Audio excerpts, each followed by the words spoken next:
So hello friends and supporters of my Substack. I greatly appreciate all those who have subscribed to my little space, which for me is a kind of contemplative space for my own reflection apart from anything else. And I'm really just so grateful that it seems to be helping many of you, and thanks for all the great comments after my postings. Just to say that things will continue in Advent with a audio reflection always on the Saturday, and with other reflections during the week, particularly in this kind of spiritual season of awaiting. And then when we hit the Christmas and Christmas Eve, Christmas Day, I will shift to starting to think about the incredibly important contribution that the mystics and the contemplatives have made through millennia, particularly focusing on incarnational theology. So for the season of Christmas, when that happens, I will be really focusing on incarnational spirituality, because I think in this particular age, in the age of fundamentalism, we hear far too much redemptive theology, which is very much focusing on shame, on our sense of brokenness and the sense of seeking the divine beyond ourselves in that process of the darker side of life, really. And to the detriment of incarnational theology, which is around the idea of the divine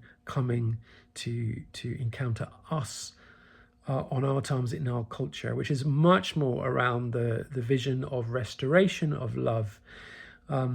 And in an age of increased fundamentalism, that sense of contemplative love is sometimes lost. And it's the big reason why the mystics were persecuted for so long, was because they refused to let go of the focus on this incarnational hope and theology. So we will be focusing on that for the season of Christmas. And just say in the new year, when we shift a gear again through the solstices, for those of you who are spiritual but not religious, and I will be writing about that too. But also when we get beyond Christmas and into the season of Epiphany for Christians, and in the age of slowly recovering light, I will be focusing on not only reflections of the season, but there will be a number of online recorded interviews and conversations. So one of them is with my very good friend Adam Bucko in New York, a fellow contemplative and fellow person who believes in new monasticism as I do, and we will be talking around contemplation and justice, particularly in his context, and so many on here who are struggling with all that's going on in the United States at the moment. And I hope also to have a conversation with a British friend who comes from quite a reformed tradition, to talk specifically around the importance of contemplative spirituality and how important it is to recover a sense of contemplative practice. So I really hope that will happen as well. So thank you for all your support. Knowing this is a very busy time, I thought I'd just post this to say this is what will be happening in the next couple of months.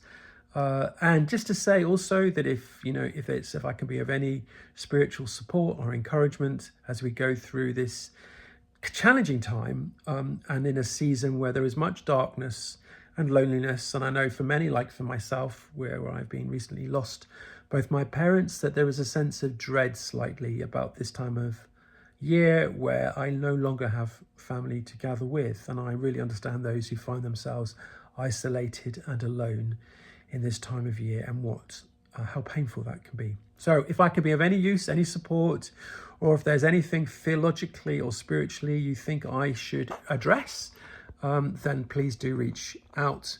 And thank you again for being part of this beautiful network, which has really blessed me in your responses to my writing. But for the moment, I hope you have a continuing spiritual Advent, and then as much as possible, a contented and peaceful Christ Mass.